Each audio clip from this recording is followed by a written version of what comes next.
नमस्कार, मैं एकता सिंह। स्वागत है आपका खबरों में आजकल में।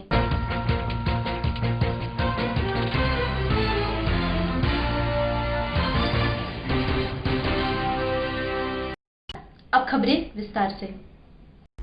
बिहार राज्य आंगनवाड़ी कर्मचारी यूनियन के बैनर तले जहानाबाद में संघ के अध्यक्ष चंद्रमणि प्रसाद की अध्यक्षता में एक बैठक का आयोजन किया गया। इस बैठक में केंद्र सरकार और राज्य सरकार की उपेक्षा पूर्ण नीति के खिलाफ विचार विमर्श किया गया। उन्होंने बताया कि 31 अगस्त से लगातार सेविका सहायिका हड़ताल पर हैं, लेकिन अभी तक कोई भी ठोस पूर्ण वार्ता नहीं हो पाई है। इस अवसर पर उन्होंने बताया कि इस बार जो हम लोगों की मांग है, अगर सरकार नहीं मानती है तो आर पार की लड़ाई होगी। हम लोग किसी भी कीमत पर हड़ताल खत्म नहीं करेंगे। उन्होंने मुख्य रूप से बताया कि आंगनवाड़ी सेविका सहायिका को सरकारीकरण का दर्जा दिया जाए। तब तक सरकारीकरण नहीं किया जाता तो सेविका को 21,000 और सहायिका को 15,000 मानदेय के रूप में दिया जाए। सेवानिवृत्ति के पश्चात मासिक पेंशन एवं समान काम के लिए समान वेतन लागू किया जाए। जैसे कई मांगों को लेकर सेविका सहायिका हड़ताल पर हैं। अगर हम लोगों की मांग नहीं पूरी होती तो हम लोग हड़ताल खत्म नहीं करेंगे और इससे भी उग्र आंदोलन करेंगे। आने वाले विधानसभा में सरकार का जमकर विरोध भी करेंगे। आज हम लोग सर जो है 31 तारीख से ही आंगनबाड़ी सेविका सहायिकाओं के जीवन स्तर में सुधार के लिए, सरकारीकरण के लिए, मानदेय में बढ़ोतरी के लिए, रिटायरमेंट होने पर 10 लाख का जन्मछुट्टी मिले, 10,000 का कम से कम मासिक पेंशन मिले और भी पदाधिकारियों द्वारा जो शोषण अत्याचार जो होता है, तंग किया जाता है, उस पर काबू पाने के लिए जो है पूरे बिहार की सेविका जो है 31 तारीख से हम लोग जो हड़ताल पर हैं। अभी सरकार जो है हम लोगों से कई बार वार्तालाप हो चुका, लेकिन हम लोगों की बातों को नहीं मानता है। ऐसी जो है बहुत सी बातें माना है, लेकिन जो मूल्यतः जो पैसे का सवाल है, कि मानदेय में बढ़ोतरी का सवाल है, उस पर माने बहुत जीत चल रहा है। इसी लेकर के हम लोग जो है कि आंदोलन किए हुए हैं और हम माने मांग करते हैं कि हमको माने जब तक कि हमारी जो है कि समस्याओं का निदान सरकार नहीं करेगी, तब तक कि हमारा संघर्ष और आंदोलन चलते रहेगा। और हम लोगों ने एक बात और तय कर लिया है कि 12 तारीख को मीटिंग पटने में हुई थी। पटने में मीटिंग में हम लोगों ने पूरे बिहार के सेविका आई थी। साफ हम लोगों ने कह दिया है कि जो हमारी सेविका और सहायिका की बात नहीं मानेगा, हम लोग चुनाव में भी हम लोग उनको धूल चटा देंगे। निश्चित है कि इनका सपोर्ट नहीं करेंगे। जब हमको नहीं कर रहे हैं तो हम लोग भी नहीं करेंगे। इस तरह से एक मुश्त जो है हम लोगों ने फैसला लिया है कि हम संघर्ष और आंदोलन करके और सरकार को भी बता देंगे कि आप जब हमारी बातों पर ध्यान नहीं दे रहे हैं तो हम भी आपको माने चुनाव में जो है आपकी बातों पर हम ध्यान नहीं देंगे।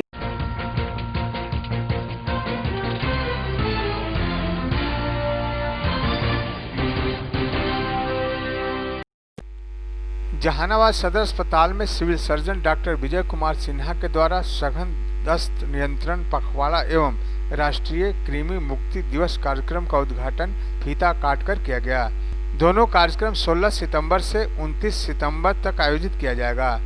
सघन दस्त नियंत्रण पखवाड़ा के मुख्य उद्देश्य के बारे में सिविल सर्जन ने बताया कि दस्त से होने वाली शिशु की मृत्यु को शून्य स्तर तक लाना है। डायरिया से होने वाली मृत्यु का मुख्य कारण निर्जलीकरण के साथ इलेक्ट्रोलाइट की कमी होना है। वह जिंक के प्रयोग से डायरिया से होने वाले मृत्यु को टाला जा सकता है। 5 वर्ष से कम उम्र के बच्चे इसके लक्षित लाभार्थी होंगे। साथ ही कृमि मुक्ति करने हेतु राष्ट्रीय कृमि मुक्ति कार्यक्रम का भी आयोजन किया गया। बच्चे में कृमि संक्रमण व्यक्तिगत स्वच्छता तथा संक्रमित मिट्टी के संपर्क से होता है। कृमि संक्रमण से बच्चों के पोषण स्तर पर गहरा दुष्प्रभाव पड़ता है। इसे लेकर 1 वर्ष से 2 वर्ष तक के बच्चों को एल्बेंडाजोल की आधी गोली तथा 2 वर्ष से 19 वर्ष तक के बच्चों को 1 गोली चबाकर खाने की सलाह दी जाती है। से लेकर 29 सितंबर तक हम लोग का बहुत महत्वपूर्ण कार्यक्रम है। अभी 2 प्रोग्राम हमारा शुरुआत हुआ है। एक प्रोग्राम जो है हमारा सघन दस्त नियंत्रण पखवाड़ा 16 से लेकर 19 तक है, 29 तक, और उसी तरह दूसरा है कि राष्ट्रीय कृमि मुक्त कार्यक्रम। यह दोनों पखवाड़ा काफ़ी महत्वपूर्ण है और न्यूट्रिशन से संबंधित है। और यह पखवाड़ा जो है कृमि मुक्त कार्यक्रम, राष्ट्रीय कृमि मुक्त कार्यक्रम पूरे बच्चों को देना है 0 से लेके 19 साल तक के बच्चों को इसमें अल्बेंडाजोल की गोली खिलाई जाती है। इसका एक भी बच्चा छूटना नहीं है। आशा घर घर जाएगी और सभी बच्चे को कृमि की दवा, अल्बेंडाजोल की दवा देगी। और एक से हम वही एक से कर रहे हैं, एक से ही है। और सबसे बड़ी बात है कि 1 से 2 साल के बच्चे को आधा टैबलेट दिया जाता है। अब 2 साल से 19 साल के बच्चे को पूरी टैबलेट दी जाती है। तो यह कार्यक्रम काफ़ी ही पोषण के लिए बहुत ज़रूरी है। बच्चे को पेट में जो कृमि रहता है वह उसके स्वास्थ्य को काफ़ी प्रभावित करता है। इसलिए यह कार्यक्रम एक एक बच्चे को चुन कर सभी बच्चों को कृमि की दवा देनी है। और दूसरा कार्यक्रम हमारा चल रहा है इसी पीरियड में दस्त नियंत्रण पखवाड़ा। इसमें भी हमारी आशा जो है एएनएम जो है घर घर जाएगी, प्रत्येक घर में ORS का पैकेट देगी। जिस बच्चे के यहाँ डायरिया हो रहा है वहाँ जिंक का टैबलेट दिया जाएगा। जहाँ पर इसमें भी प्रत्येक घर को जाना है, प्रत्येक घर को टच करना है। जहाँ भी छोटे 0 से लेकर 5 साल के 6 साल के बच्चे हैं सभी घर को टच करना है और ORS की टैबलेट बांटनी है, जिंक का टैबलेट बांटना है। लोगों को बताना है कि ORS का टैबलेट किस तरह से उपयोग किया जाता है। 1 लीटर पानी में पूरा पैकेट घोला जाता है और 24 घंटे के अंदर उसको पिलाया जाता है। और साथ साथ स्वच्छता के संबंधी जानकारी भी देनी है। तो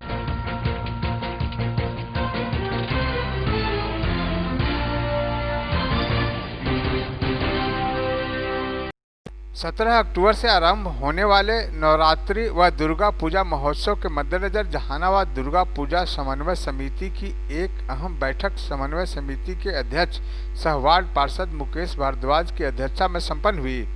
एक निजी मैरिज हॉल में जहानाबाद नगर के सभी दुर्गा पूजा समिति के पदाधिकारी व सदस्य सम्मिलित हुए। बैठक को संबोधित करते हुए समन्वयक समिति के अध्यक्ष मुकेश कुमार भारद्वाज ने पूरे श्रद्धा भक्ति के साथ दुर्गा पूजा करने का आह्वान किया और कहा कि हजारों साल की हम अपनी श्रेष्ठ संस्कृति व परंपरा को अक्षुण्ण रखेंगे। बैठक में सभी समितियों से मंतव्य लेने के बाद आपसी सहमति से यह निर्णय लिया गया कि इस वर्ष भी हम सभी दुर्गा पूजा पूरी भक्ति, श्रद्धा व आनंद उत्सव के साथ मनाएंगे। सभी समिति कलश स्थापित कर अपने अपने पंडाल में पूजन अर्चना करेंगे। शेष निर्णय बिहार व केंद्र सरकार के दिशा निर्देश के बाद 22 सितंबर की बैठक में लिया जाएगा। से नवरात्रा प्रारंभ हो रहा है, तो नवरात्रा के समय से ही दुर्गा पूजा की स्थापना भी होती है और उसके पूर्व 1 माह पूर्व ही मूर्ति बनना शुरू हो जाता है। लेकिन लॉकडाउन की वजह से प्रशासन के द्वारा कोई दिशा निर्देश नहीं आया है, इसलिए हम लोग दुर्गा पूजा समिति जहानाबाद जहाँ भी दुर्गा प्रतिमा स्थापित होती है वहाँ के समिति के अध्यक्ष और सचिव वगैरह सब आए हुए हैं और नगर की जो दुर्गा पूजा समिति है उसके सदस्य भी आए हुए हैं। सारे लोग बैठ कर के हम लोग दुर्गा पूजा के संबंध में आगे की जो हमारी तैयारी है उस पर चर्चा करेंगे और उसके बाद निर्णय लेंगे कि दुर्गा पूजा कैसे मनाया जाए। कब मूर्ति बैठाने का इस बार निर्णय लिया गया कि मूर्ति बैठाने का विचार है कि इस बार छोटी प्रतिमा बिठाई जाए और विसर्जन का जो प्रोसेसन होता है तो जिस भव्य ढंग से हम लोग प्रोसेसन निकालते हैं जहानाबाद में वैसा भव्य ढंग से प्रोसेसन इस बार कोरोना के चलते जब तक सरकार का कोई दिशा निर्देश नहीं आ जाता है तब तक हम लोग प्रोसेसन स्थगित रखेंगे, लेकिन पूजन करेंगे, कलश स्थापना होगा और छोटी मूर्ति हम लोग बिठाएंगे।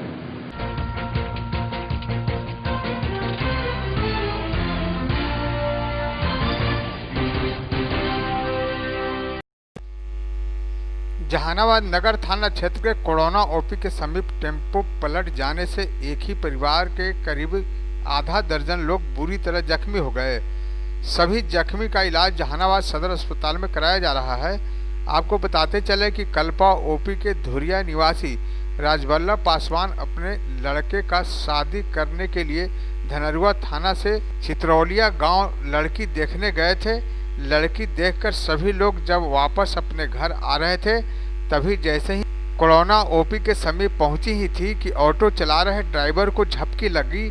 गाड़ी तेज गति में रहने के कारण ऑटो सड़क पर ही पलट गई, जिससे ऑटो पर सवार लड़का का पिता राजवल्लभ पासवान सहित करीब आधा दर्जन लोग बुरी तरह जख्मी हो गए।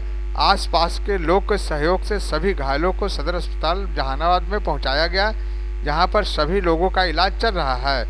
डॉक्टरों के मुताबिक सभी लोग अब खतरे से बाहर बताए गए हैं। घायलों ने बताया कि हम लोग लड़की देखकर अपना घर वापस लौट रहे थे। ऑटो थोड़ा तेज गति से ड्राइवर चला रहा था। इसी क्रम में ड्राइवर को झपकी लगी और ऑटो सड़क पर ही पलट गई, जिससे सभी लोग घायल हो गए हैं। एक बैग आँख मुना गया सब ड्राइवर के, और मतलब पलटी खा गया। और कहाँ से आप लोग आ रहे थे? आ कहाँ रहे थे धनरुआ थाना से, जलालपुर से। क्या करने गए थे? वही लड़की देखने चल गए थे, उसके बाद लौट करके आ रहे थे तो ऐसा घटना हो गया। आप लोग सारे लोग एक ही परिवार के हैं? हम लोग घर के हैं। हाँ, एक ही मतलब कि आप परिवार है। हम लोग दो भाई, हम लोग दक्षिणी के हैं। सब परिवार एक सारे लोग एक ही घर के हैं? हाँ, सब एक ही घर के हैं। मतलब एक ही घर बताओ ना। कहाँ पे ऐसी घटना हुई? वो कोरोना के बीच आगे में हुआ है। कहाँ से आप लोग कहाँ गए थे? धुरिया के डरपुरा से हम लोग जा रहे थे। वो लड़की देख करके वापस आ रहे थे? लड़की देख कर वापस आ रहे थे। कोरोना के पास घटना हुई? कोरोना के पास आगे पीछे में हो गया। ओवरटेक करने में कि या फिर? नहीं, ऐसे ही जा रहा था कि ओवरटेक नहीं था। मतलब ड्राइवर कुछ नींद आँख बंद हो गया उसको। आप सारे लोग घायल हो गए हैं। क्या नाम है आपका?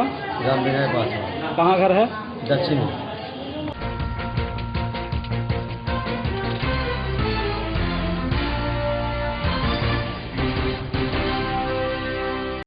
बेरोजगारी हटाओ, कर्ज माफ करो के नारे के साथ जहानाबाद जिला मुख्यालय में माले एवं एपवा के कार्यकर्ताओं द्वारा मानव श्रृंखला लगाकर प्रदेश की नीतीश सरकार एवं केंद्र की नरेंद्र मोदी सरकार के खिलाफ जमकर नारेबाजी की गई।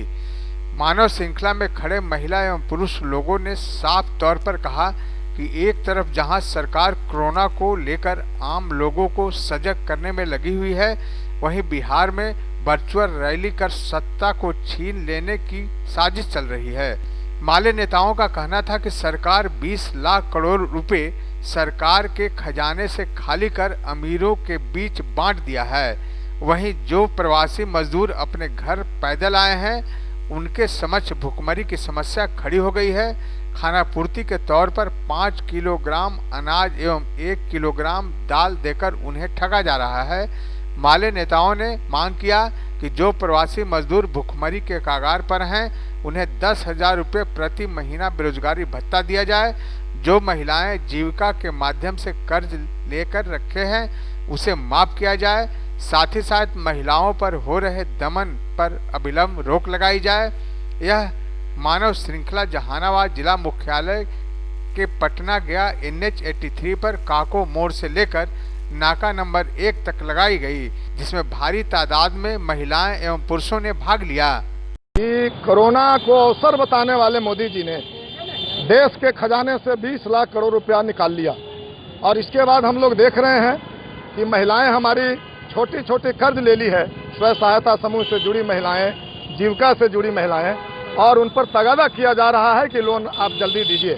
तो हम लोग का मांग है कि ये लाखों करोड़ों रुपया जब पूंजीपतियों का लोन आपने माफ किया, तो ये जो महिलाएं हैं जीविका से जुड़ी हुई, स्व सहायता से जुड़ी हुई, ये सबका लोन माफ करें।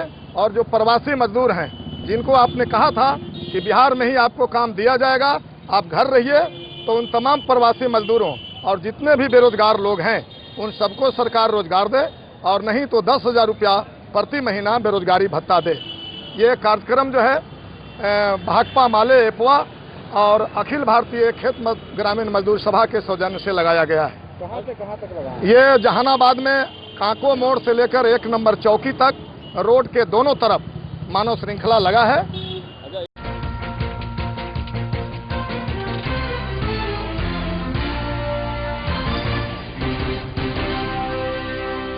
बिहार राज्य पशु स्वास्थ्य रक्षा टीकाकरण संघ के द्वारा अपने 6 सूत्री मांगों को लेकर जिला पशुपालन पदाधिकारी कार्यालय के समक्ष प्रदर्शन किया गया। इस प्रदर्शन के माध्यम से संघ के लोगों ने बताया कि हम लोग कई बार अपनी मांगों को लेकर आवाज उठा चुके हैं, पशुपालन मंत्री को भी आवेदन दे चुके हैं, लेकिन अभी तक इस क्षेत्र में कोई भी कदम नहीं उठाया गया। हम लोगों की मुख्य मांग है कि पशु टीका कर्मी को पशु सलाहकार के पद पर नियोजित किया जाए। पिछले कई महीनों से जो हम लोग का वेतन भुगतान नहीं किया गया है, यथाशीघ्र उसका भुगतान किया जाए। पशु टीका कर्मी को दुर्घटना होने पर बीमा का लाभ दिया जाए। पहले से कार्य कर रहे टीका कर्मी को हटाकर दूसरा टीका कर्मी को बहाली किया जाए।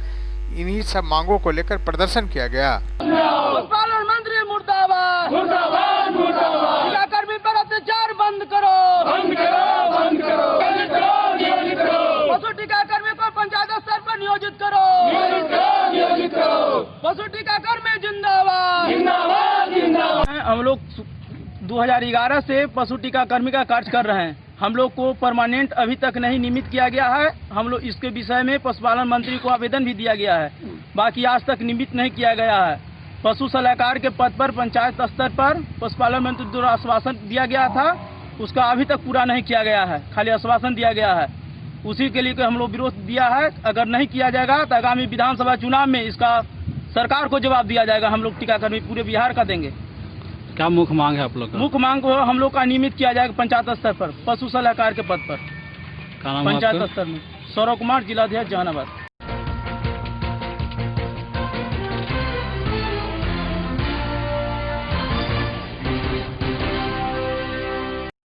कोरोना काल के बीच संकट की घड़ी में अपनी जान मुश्किल में डालकर दूसरों की जान बचाने वाले सच्चे कोरोना योद्धाओं को अब अपने अधिकार के लिए प्रदर्शन करना पड़ रहा है। जी हां, हम बात कर रहे हैं 102 एम्बुलेंस चालकों की, जो भिन्न भिन्न मांगों और मानदेय को बढ़ाने को लेकर सदर अस्पताल परिसर में प्रदर्शन करते हुए सरकार से मांग पूरा करने की मांग की। बिहार राज्य चिकित्सा कर्मचारी संघ ईटक के बैनर तले कर्मियों ने रोषपूर्ण प्रदर्शन किया। इस दौरान उन्होंने अपनी निजी कंपनी पर मनमानी करने व शोषण करने का आरोप लगाया। प्रदर्शन कर रहे कर्मियों ने बताया कि उन लोगों से अधिक काम लिया जाता है, इसके बावजूद उन्हें प्रबंधक की ओर से न्यूनतम वेतन नहीं दिया जाता है। पिछले 6 माह पूर्व वेतन में 10% बढ़ाने की बात कही गई थी, मगर अभी तक बढ़ा नहीं है। जितना मिल रहा है उसमें भी कटौती की जाती है। उन्होंने कहा कि उनकी मांग जब तक पूरा नहीं होगा तब तक एम्बुलेंस नहीं चलेगा। सभी स्तर पर गुहार लगाकर थकने के बाद हड़ताल पर जाने का फैसला लिया है।